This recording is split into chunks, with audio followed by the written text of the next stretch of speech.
Nama saya Bang Gi, orang sudah panggil gitu ya. Terus kerjaan saya begini aja, ngeludak ngeliduk ya, namanya rezeki Allah yang ngatur kan gitu. Saya nggak punya kerjaan tetap. Ini tuh mulai terlendam. Awal mula nih ceritanya nih. Itu jalan raya kapuk yang kamu lihat tadi itu diuruk pada tahun 93. Terus berlanjut 10 tahun kemudian 2013 lah diuruk pertama tuh jalan raya. Terus diuruk kembali 10 tahun kemudian 2003 gitu kan. Dahulu di sini kering bener dah.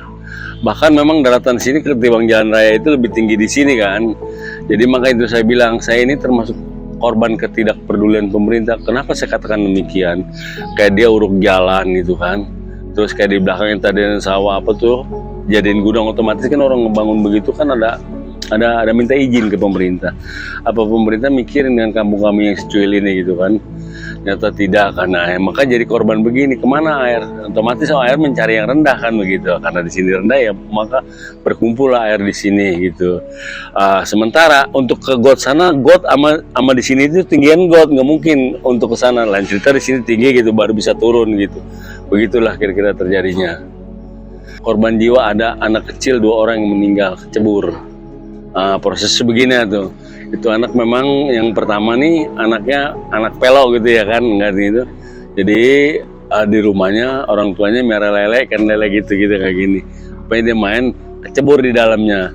Terus yang kedua itu juga mayatnya saya yang nurunin, saya yang ngajarin apa itu anak tuh pas dimakaminnya di Kebon Jaya sana. Dia tidur siang nih, jam kayak sekarang nih tidur siang di rumah mamanya. Jadi mamanya pulas, mungkin dia mau kencing, keluar dia sendiri. Pas mamanya mendusin itu dibangun, dicari anaknya nggak ada kemana. Akhirnya nyatanya nampaknya dengan sendirinya dibilangin dia ngambang. Tuh, meninggal. Paling parah tuh. Parah apa maksudnya? Terendam. Atau semua sama rata? Iya sama rata kayak begini nih, makanya kan banyak rumah panggung-panggung gitu kan.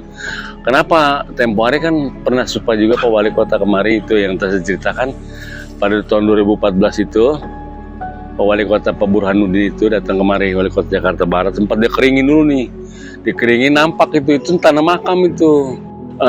Jadi dia bilang makanya itu kalau orang pemerintah tuh dekat sama rakyat jangan harap bakal lama dia menjabat. Atau digeser, entah pensiun, sehingga paham juga dah, udah nggak berlanjut kembali, ditinggal sama dia bala kembali gitu kan. Datang dah tuh orang kecamatan, orang kelurahan dibersihin kembali sama pasukan itu kuning itu dah pemerintah itu. Jadi sekarang terang hari, setiap hari beliau tuh turun nyerokin sampah, ada orang-orang P2K itu kan.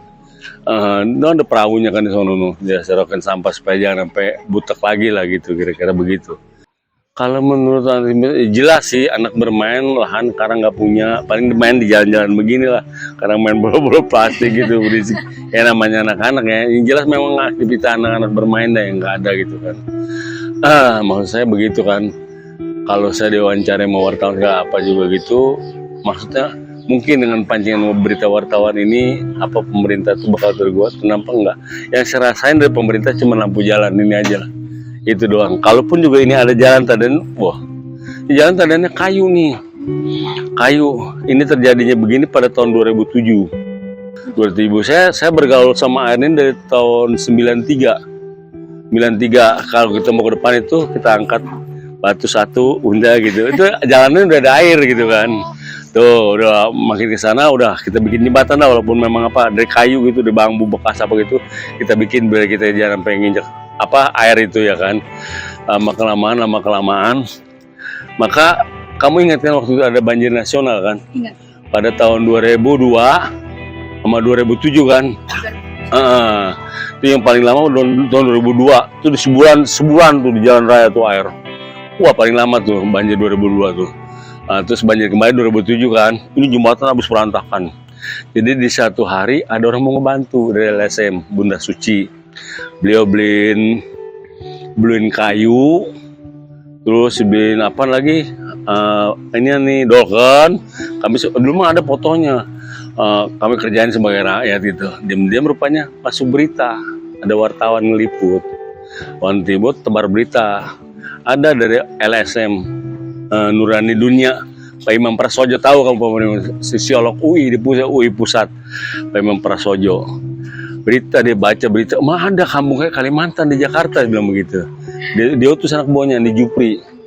Nah, entah bener mari datang Pak Imam. Itu kan dia yang mendanain pada waktu itu kalau dari SCB, Standard Chartered Bank, itu bank internasional kan. Alhamdulillah nih makanya jadi cor begini. Tuh bahannya bahan untuk cor jadi ini jembatan tuh. Saya yang ngerjain sendiri sono. Saya yang ngerjain apa gitu kan.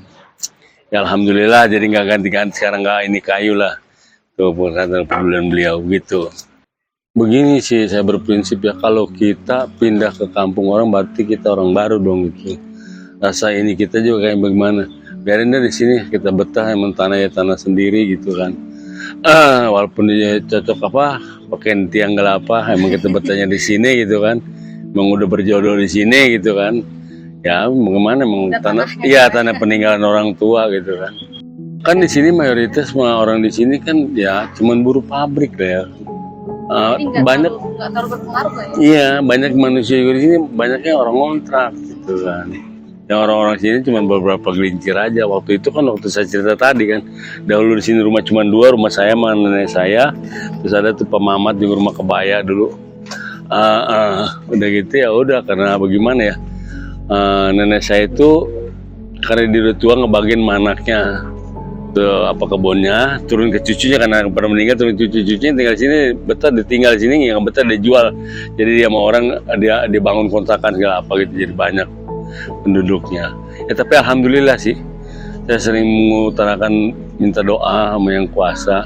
Ya kalaupun memang menurut orang kumuh kamu di sini kan, tapi alhamdulillah yang namanya penyakit yang lain apa nggak pernah ada gitu ya, kebal. Ya kalau pemerintah kan sesuatu orang mau ngadakan tindakan gitu kan pastinya ada kompromi dulu ke pemerintah gitu kan. Apa pemerintah mikirin dampaknya daripada warga di sini gitu kan. Kayak jalan raya itu ya kan, dia uruk tahun 93 ya kan. Terus uruk kedua kembali pada tahun 2003. Kayak itu di belakangnya tadinya rawa segala apa gitu kan, diuruk dijadiin gudang-gudang, pabrik-pabrik gitu kan. Apa dia mikirin, otomatis dia kan ada minta izin kan ke pemerintah. Ya kan, jangan mentang-mentang lu punya duit, seenaknya aja gitu kan. Harusnya berpikir begitu juga pemerintah. Pikirin dong, memang pernah ditunjau sama beliau kemari. Mau wali kota yang baru itu bukan Pak Burhanuddin. Pak Burhanuddin mau bagus tujuannya tadinya. Ada wali kota kedua, dia pas kunjung kemari di backup sama developer. Pak dijadiin rumah susun aja di sini, bilang saya nggak setuju, saya pribadi kan pernah dipanggil ke wali kota. Saya bilang Pak itu tanah wakaf, saya bilang kuburan itu nggak salahnya dijadikan fasilitas umum. Kelurahan Kapuk ini kan untuk DKI Jakarta paling luas, nggak salahnya dibagi 2. Di sini ditaruh salah satunya kelurahan itu, saya bilang. Terus tambah lagi sekolahan juga SMA memang ada, tapi di Cengkareng sama di kota. Karena kamu mesti tahu kan mobilitas sekarang kan jalanan macet, salah satunya ditaruh di sini, saya bilang gitu kan. Waktu diajak rapat di wali kota tuh, itu mau wali kota yang baru datang makanya begitu, dibawa proper, bilang jadinya rumah susun. Saya nggak setuju, saya bilang. Kalau memang kebetulan banjir, saya ingat begini, waktu itu itu lagi di tahun 2002 itu yang banjir gede itu. Saya ingat kalau nggak salah saya dari mana ya, habis mancing saya di Cagar Alam sono. Saya ingat benar tuh. Udah gitu udah kan, pas mancing jalanan masih ini loh, masih jembatan kayu ceritanya. Saya nggak jalan situ, jalan sini nih. Jalan sini kan tanah, ke sana ke depan. Jalan situ, mau ikan gabus, saya nyangin ikan gabus, dapat ikan gabus itu. Masak dah. Saya tinggal, rumah saya nggak begitu dulu. Aduh, tragis rumah saya kayak kalau saya cerita. Udah jelek dari kayu tiangnya gitu, tapi punya tingkat gitu. Saya tinggal di atas, anak saya tinggal di atas, kebanjiran. Itu saya menderita itu, mana lama banget tuh banjir 2002 kan, lama bener itu. Waduh, menderita bener. Kalau pagi kita paling itu ngebantu di jalan raya itu, ngedorong mobil, lumayan dapatnya. Kadang 100.000 sehari dapatnya. Tuh tadiannya nih. Ini kan rumah ini tadiannya ini paling atas nih. Dahulunya itu tuh yang selepan itu tuh, yang selep itu atas tadiannya. Satu contoh nih. Ini kayak ini nih. Ini kan pagar dia nih. Itu pagar dia tuh. Itu rumahnya tuh. Itu atas nih rumahnya kan. Dulu dia ngawinin anak yang pertama 3 hari 3 malam. Orang di sini rumah paling bagus rumah dia doang dahulu. Jadi ceritanya dia pernah nanggap Ade Sunaria golek. Terus lenong si Benyamin Orbit tuh, lenong Naga Mustika. Dia panggil juga sama layar tancep 3 hari 3 malam nih. Orang kaya Bandara Empang dulu gitu. Saya berpikir begini, kalau kita pun balapan begitu uang dari mana ya kan, buat nguruk-nguruk gini gitu kan, boro-boro ya kan, buat mikirin nguruk begitu, kita makan aja kadang ketemu kadang kagak gitu kan, istilah aja gitu ya kan. Apalagi buat Nggak mau nguruk gitu, biayanya kan waduh ketimbang ngangkutin sama bahannya mahalan ngangkutin ya gitu kan. Tapi memang saya alhamdulillah yang tadi rumah saya tinggal tuh, memang saya dari dulunya rajin. Jadi kalau apa masang sendiri apa pulang kerja saya, ayo kita susun batu, kita pasang diri, kita uruk-uruk dikit-dikit. Sekarang saya emang nggak di panggung itu, kita ngerasain sendiri, alhamdulillah. Ya maunya pemerintah cari dong solusi bagaimana gitu. Dahulu kami bisa menginjak tanah, kembalikan kembali saya menginjak tanah, bukan arti kata kita di dalam tanah itu meninggal namanya kan. Ya, kalau dahulu saya berpijak jalan di atas tanah bukan di atas jembatan ya, karena jalan di atas jembatan walaupun itu belum balik kemana kan. Dulu saya nginjak tanah, waduh indah di sini, tanahnya pasir loh, indah bener di sini. Jadi kalau tanah pasir begitu, saya dulu kan ada sumur gali itu. Sumur gali itu kalau kita lihat dari atas gitu, tanah dasarnya kelihatan saking benihnya. Karena apa? Kalau air di pasir itu, waduh. Ini kalau habis hujan juga nggak becek, dia meresap masalahnya, pasir masalahnya. indah. Waduh indah, pohonan juga indah-indah, banyak pohonan gitu ya Allah, saya bilang. Sayang banget. Itu makanya itu kan saya bilang saya kena korban ketidakpedulian pemerintah gitu ya kan. Sebab saya katakan demikian, apa dia mikirin dia ngadain gini-gini enak buat dia doang, di backup sama orang-orang mampu gitu kan. Enak-enak kayak kita yang nggak bisa berangkat kemana-mana gitu untuk boro-boro ya kan, ketemu orang-orang begitu aja kita kan, agak ngegeget sedikit gitu kan. Begitulah jalan ceritanya.